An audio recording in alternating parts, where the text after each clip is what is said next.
Okay, so let's finish up Tubi Horror Weekend. The movie I've wanted to see for a long time. I've heard a lot about Hatchet, directed by Adam Green. Yes, the same guy who directed Frozen. Don't even try singing that. I know you're thinking about it, motherfucker. Don't sing it. Did it? Okay. But yeah, Adam Green directed this, and when I saw that, I went, oh no, because I didn't particularly care for Frozen. I thought it was middle of the road movie for sure. But this one, well, to quote the Amanda Show, this movie better, much better. Yes, it revolves around a tour group, if you want to call it that, in Louisiana, New Orleans, Louisiana. For some reason, the Popeye's chicken jingle just popped in my head when I said New Orleans, and then in my head, I went, love that chicken from Popeyes. But anyway, and they are stalked one by one by the vicious Victor Crowley, played by Kane Hodder. There's a lot of horror cameos in this. The beginning has two. I didn't realize what the second one was until later, but you have Robert Englund and Josh Leonard. You know, Robert Englund, of course, famous for playing Freddy Krueger. You know, I want a primetime bitch. You know, Josh Leonard was in the is famous for kicking the shit in the map into the creek in the Blair Witch Project. So there at the beginning of this, you got Kane Hodder, you got Candyman himself, Tony Todd in this, Richard Riley, or Real Riley, what do you want to call him, who would end up being in Texas Chainsaw 3D, but I don't know if he's been in horror things at this point. But he's in this. Then Kane Hodder, I mentioned before, he plays Victor Crowley, but also in the flashback he plays Victor Crowley's father. I don't know if they gave him a name, but yeah. So from the get-go, once you see our two lead characters, you know you're not going to be able to take this seriously, because you have Joel David Moore, who you may know as J.P. from Grandma's Boy, and Dion Richmond, who was the comedic relief. I know I said it like that. Comedic relief. I know what comedic is. Comedic relief in Scream 3. And when you have two comedic actors as the lead characters in your horror film, you know this is there's going to be some sort of satire. But they did play it a little more serious than I thought it was going to be, although there is, like, a few lines by Marcus, that's Dan Richmond's character, where he throws out some one-liners, like, when they get ready to go on to the tour, he's like, how much for the tour? And they're like, $40. And he goes, can you bum me $40? Why, you don't have any money? No, I ain't gonna pay for that shit, you know? Yeah, and then I find out later that the Mary Beth, the main female character, she only paid $30. They never do explain why she had to pay $30, and I said my theory is it's the titty discount. So you know, but speaking of titties, we get to see quite a few, especially in his opening when they're in Mardi Gras, and you just because it's Mardi Gras, you give them beads to show them, you know, bunch of topless women with beads and titties, and then we get these two models, one of which is Mercedes McNabb, or better known as Harmony from Angel. Never thought I'd see her topless, but there you go. At first I thought she was the chick from Final Destination 3. Then I realized who it was. I was like, oh, shit, okay, and been inspecting her. But yeah, you got Richard Riley, and you have Patricia Darbo, who was in like Step by Step, I think she was in, and she's a bunch of other family stuff. And to her credit, she is the only one who doesn't really swear in this, really. And Richard Riley, I don't know. But yeah, and they're led by Sean, who is supposedly from Louisiana. He uses this Creole accent. You know. First they go see Tony Todd, and he's like, I don't do that anymore since there was an incident where some kid got hurt and sue the thing, so he's not doing it anymore. So they take it to Sean, and he's doing this, and yeah, and I'll admit I was wrong because I thought, okay, this must be a setup of horror films. The black guy's gonna die first, right? Well, no, he's actually like the last one to die, technically. The two survivors, but like, we'll talk about the ending because the ending to this movie is, I don't know what to say about the fucking ending of this movie, but yeah. So they go in the bayou and Sean's reading from cue cards, so something's up here. And then at one point he gets so pissed off he starts yelling in Chinese. And it's like, okay, so he's not really, from Louisiana, which, I'm not saying because he was Asian, I already knew, but I don't know many Cajun Asians, if you know what I'm saying. Yeah. And they get out there and he starts telling the story of Victor Crowley, which he says that Victor Crowley was so ugly his daddy just hacked him with a hatchet, which I don't know. It kind of makes sense, but that's not the story as we find later. After he crashes their ship into a rock and they all get out of there with Richard Riley getting bit by a gator, Mary Beth then tells the story of what happened to Victor Crowley. Apparently he was deformed since birth. His daddy actually loved him very much, took care of him until one night on Halloween, I guess, from what we saw there, people in kids in costumes. The kids were teasing him by throwing firecrackers at the house. The dad came home too late, the place was on fire, and when he was trying to use the hatchet, or the axe, to hack through the door, and I'm sorry, if we're supposed to take this seriously, I laughed, okay? Because he's hacking through the door, and Victor Crowley has his head up against the door, and he hacks right through to his son's head, and it dies. Normal stories would be he burnt up in the fire, and now he's come back as an undead spirit, but you can't say that Adam Green wasn't going for laughs on this. It looks kind of, not funny, but... And then they said that 10 years afterwards, his dad died of a broken heart. Would it take 10 years? Because, Johnny Cash, he died only like a month or so after his wife died. And the same thing happened to Carrie Fisher's mom, Debbie Reynolds. I forgot her name for a second. She died shortly after. And I kind of think that was the same thing. So, would it really take 10 years for his heart to... You think about 10 years, you wouldn't get over it, but you kind of just moved on, I don't know. 10 years seems a lot, but, I don't know. But now Victor Crowley roams the swamp, and it's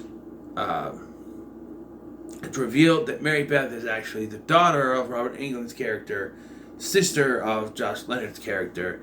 She's gone out to look for him. We find their bodies later. Victor Crowley has them in his house, and the dead, of course. And then now Victor Crowley starts killing people. And first, he jams that old hatchet into Richard Riley's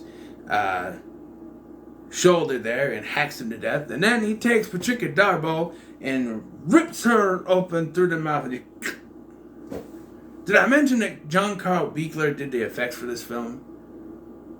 Fantastic. He actually plays Cracker Jack, or Jack Cracker. I don't know.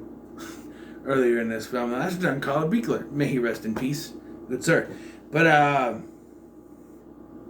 yeah. And then the next to go is the guy who was shooting the porno with the two ladies. And it turns out he lied about it, I guess. And he was just filming a woman without a permit, I guess. But he gets decapitation when he gets twisted around. Apparently he gets screwed. So he just screws his head around. Decapitation. I love a good decapitation. Kind of a long way around to do it. Just twisting the head and we've seen that he can rip, Patricia Darbo's head in half like that. So why can't he just rip it off, pull it off, get twist? I don't know. It's a good effect though, twisting it around. there's not much to do to talk about the kills at this point, because that's what you're here for. The kills are actually pretty good. The next one is the other model, the dark-haired lady, who's, I guess her twist is she didn't go to NYU. Who cares? I don't. She gets a belt sanded to the face. Ain't coming back from that, I'll tell you. And the one kill, I guess I'm gonna question.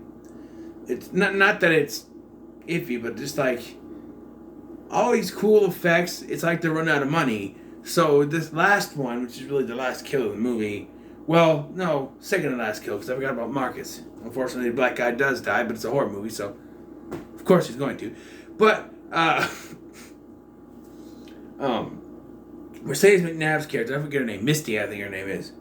They decide, oh hey, we go back to the house. There was gas cans, and they make well, how do you know there's anything in it? You don't actually need there to be gas in it. You do realize it's the fumes that lights on fire, right? Not the gas, not the actual liquid. It's the fumes. If there's still fumes, if you open it up, smell that there's still fumes in there, it still smells like gas, you can light it up. I get they're trying to put on, but all they had to do would be to, I don't know, I guess maybe you would need liquid to, then again, just put a little water in there and swash it around if the fumes are still strong enough. I don't know, maybe not. Maybe they do need gas. I don't know. Don't listen to me. I don't know what I'm talking about. I got hit in the head several times as a child, so. Yeah,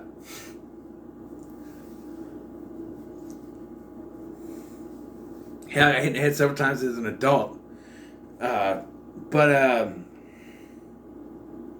was I? See, I told you now, I forgot where I was at. Yeah, so he finds Ben. That's Jodie Moore's character, by the way. Ben finds a gas can with something in it, and then all of a sudden, to quote Decker Shadow, he hit the motherfucker with another motherfucker. So he throws, like, they realize that Misty is gone. She's just gone, and there's like a red, like, shirt or something left behind, and then Victor Crowley throws the head at Ben, and then throws the torso in, and then she comes running in, and they cover, I don't know, Marcus is in there, because Marcus is holding them and throwing the thing. I'm like, are they going to set Marcus on fire too? Marcus gets away, and then he sets Victor Crowley on fire. And one thing I'm going to criticize, they do the lighter and throw it thing. A lighter doesn't stay on if you're not holding the switch. I don't know why they always do this move, they go and throw it. That's not how a lighter works. You push the button, it won't stay on if you're not holding the thing. I know it's a Zippo, I don't know if they're different than regular lighters, but I've seen regular lighters, you have to be holding it down for the fire to be there. But the other thing is, ching, throws it on fire, and wouldn't you know it, it starts raining. Yep, because we saw earlier that it just rains out of nowhere. So it starts raining, and we get the line, which I'm pretty sure they got from John Carpenter's The Thing. Oh, you gotta be fucking kidding me. And, yeah, so they run into a graveyard that's just right there. And, okay, I have a problem here, because they find a gate that's open, and when they try to run through it, Victor Crowley jumps in the way and they run the other way. They find a gate that's locked, and when they're not able to get that open, they run to another, behind a big grave, and one of them says, that was the only gate. No, what about the fucking open one that Victor Crowley jumped in front of? Hello? But this is where, unfortunately, our prerequisite black guy gets his prerequisite death. So he gets disarmed. No, literally, he gets his arms ripped off. And then, he gets whacked into a tombstone and his head goes, pfft. And, maybe that's what they need the money for. They couldn't do hers. They just show the actor. And then here we get, that. And then, we're down to 2, right? So this is where we get into the end of the film. But first, we gotta have Victor Crowley take a metal pole, which it's thunderstorming now. Why wasn't there a lightning strike? Hello. But he throws it and it goes through Ben's foot, which you gotta have some pinpoint, you know, you gotta have some, you gotta have good pinpoint targeting to just... Accuracy, that's it. I don't know words very well. To hit him in the foot like that, but then it's like, instead of, they're like trying to pull it out, like, is it like welded to his foot now, or what the hell? He can't get it out. So instead he bends it forward, which probably gonna hurt his foot more. He bends it forward, and then it goes through Victor Crowley's shoulder, and they're like, okay, good enough. To be honest, there are several times where they could have finished him off, because that's your movie. We have to do their stupid characters. Like, Mary Beth shoots the guy like 4 times at least, and then they keep running. Like, she shoots him in the head and he falls and they run. She shoots him here, he falls and they run. And then here, stabs him through the shoulder and just walks off. Yeah, he's dead. To the point that I figured out what was going to happen. They get in there, she gets pulled into the river by a... Was it crocodile or is it actually Crowley? I don't know. She gets pulled in the river and she's coming up and you see her arm sticking in through the thing. And I called several things in this movie. The one I was wrong on was that Marcus was going to die first. But you see the arm in there and I could see it looks fake. And I'm like, why do I have a feeling that it's going to be Victor Crowley standing there holding his arm in? Yes, she grabs the arm, pulls up, he's holding it. Ben has one arm missing. And then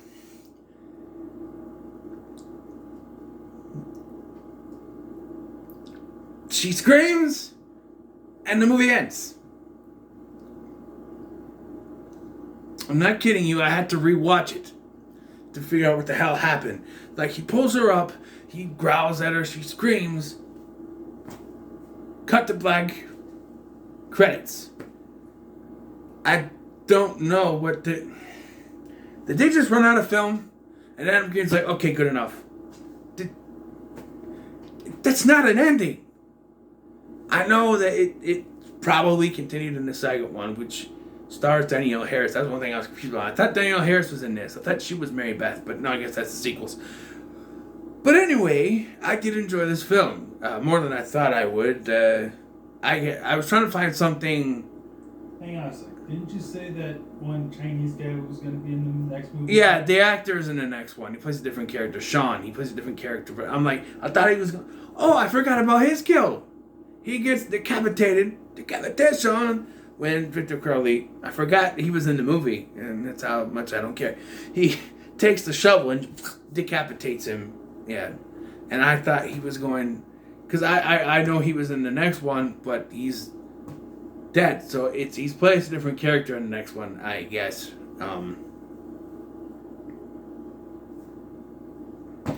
Yeah. Can I say something? You've said too much. Well, I want those people of yours to hear something of my opinion here for a second. You don't have to turn the thing. I'll just come over there. Jeez Louise.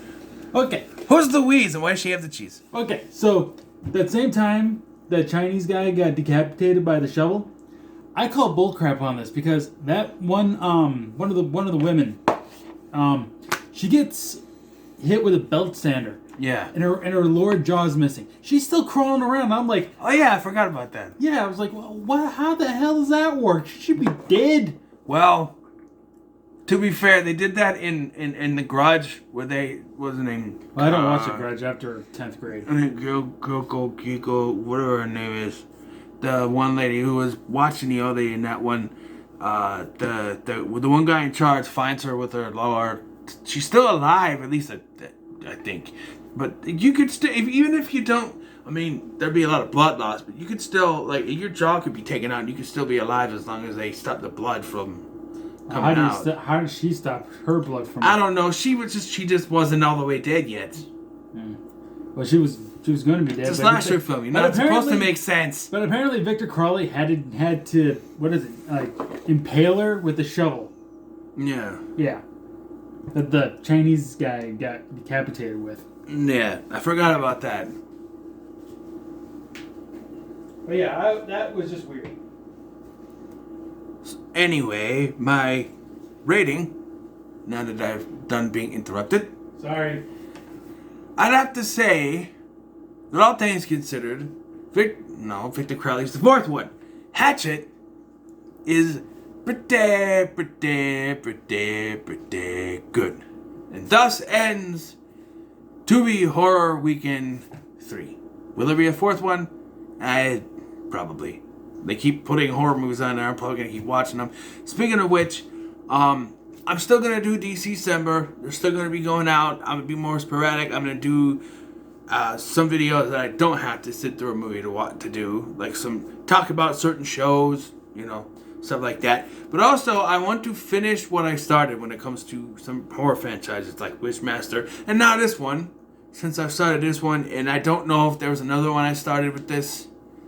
If another movie has a sequel, I have to go through with the movies I did. I don't freaking remember all the 10 I did, but I'm pretty sure I did one that had a sequel. Maybe. But yeah. So what are your thoughts on Hatchet? Let me know in the comments below. Make sure to like, share, and subscribe. Thanks for watching. I've been Scotty, and I'll see you in the next one.